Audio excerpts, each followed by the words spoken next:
Halo teman-teman, selamat datang di Kisah Bijaksana. Kali ini kita ada sebuah kisah inspiratif yang sangat menarik, yaitu tentang seorang petani yang kehilangan salah satu barang paling berharga dalam hidupnya. Bagaimana kemudian beliau mengatasi masalah ini, dan apa pesan indah dari kisah ini? Mari kita simak kisah ini sampai akhir, agar pesan yang disampaikan bisa kita pahami dengan baik. Pada sebuah masa lampau, di sebuah pedesaan yang indah yang terletak di antara bukit-bukit yang hijau, hiduplah seorang petani sederhana yang bernama Thomas. Ia telah menghabiskan seluruh hidupnya mengolah tanah subur di kebun miliknya, memelihara ternak, dan memperoleh hasil panen yang melimpah. Gudangnya bukan hanya tempat perlindungan bagi hewan-hewan ternak dan hasil tanaman, tetapi juga merupakan tempat penyimpanan kenangan yang berisi peralatan, perabot, dan barang-barang berharga yang telah diwariskan dari generasi ke generasi.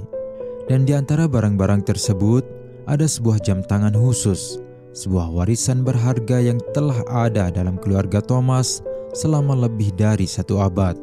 Jam tangan itu memiliki sejarah yang kaya, pernah dipakai oleh kakek buyutnya saat ia berperang.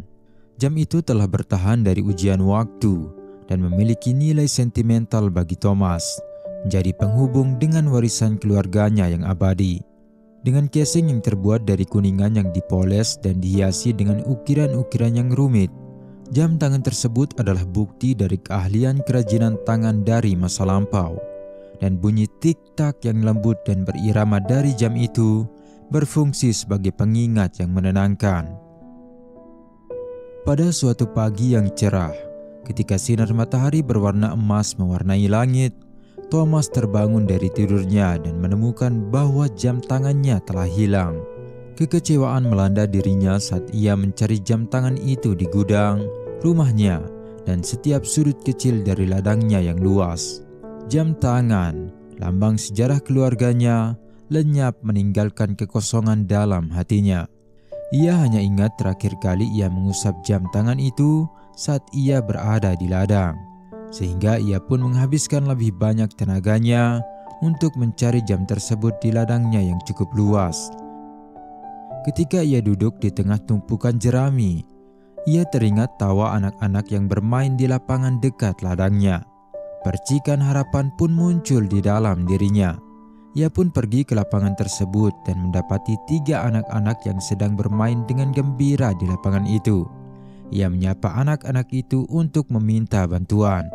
Energi muda dan semangat mereka memberikan kontras yang tajam dengan keputusasaan yang sedang Thomas alami. Setelah berada di depan anak-anak tersebut, Thomas pun menjelaskan kepada mereka pentingnya jam tangan yang hilang itu dan berjanji untuk memberikan hadiah kepada siapa saja yang bisa menemukannya. Dengan penuh semangat, ketiga anak itu pun segera berlari ke ladang dan bertebaran ke segala arah. Mereka mencari dengan antusias, namun hingga 1 jam berlalu, jam tangan itu belum juga bisa ditemukan. Waktu berlalu seperti berbanding lurus dengan harapan Thomas yang semakin memudar. Saat Thomas hampir menyerah, terlihat seorang bocah laki-laki datang dari arah lapangan. Pakaian anak itu sudah lusuh, dan wajahnya memiliki bekas-bekas kehidupan yang kurang beruntung. Namun matanya berkilau dengan kepolosan yang menarik perhatian Thomas. Thomas pun menjelaskan kepada anak itu apa yang sedang dilakukan temannya di ladang, dan ia memberi izin kepada anak itu untuk mencoba peruntungannya.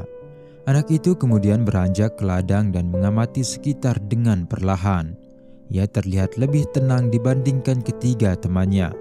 Kemudian tanpa diduga ia memilih untuk duduk di bawah sebuah pohon dan menikmati angin segar yang berhembus.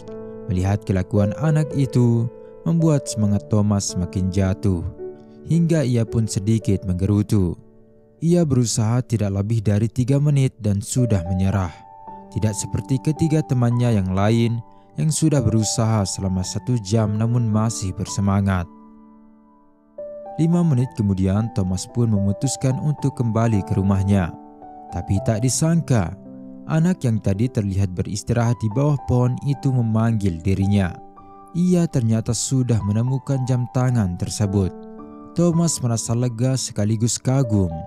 Ia menyaksikan anak kecil ini berhasil mencapai apa yang tidak dapat dilakukan oleh teman-temannya dan juga dirinya. Dengan rasa ingin tahu yang sudah tidak bisa dibendung, Thomas pun segera bertanya kepada si bocah, "Bagaimana kamu bisa menemukan jam tangan ini? Padahal kami sudah mencarinya lebih dari 1 jam." Bocah itu tersenyum, matanya mencerminkan kebijaksanaan hatinya yang masih muda. "Saya tidak melakukan apa-apa selain duduk di tanah dan mendengarkan. Di dalam keheningan, samar-samar saya mendengar suara tik-tak jam tangan itu, lalu kemudian mencarinya ke arah suara tersebut." Thomas pun terkagum bagaimana anak itu bisa mendengar suara kecil dari jam tangan itu, di saat suara burung, angin, dan alam sekitar lebih mendominasi.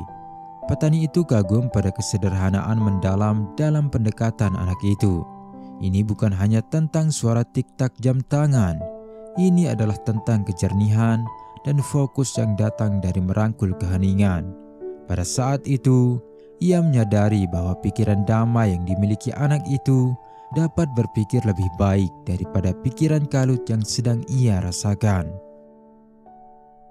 Lihatlah teman-teman, terlalu banyak pikiran, gusar dan stres seringkali membuat kita sulit menemukan solusi untuk masalah yang kita hadapi.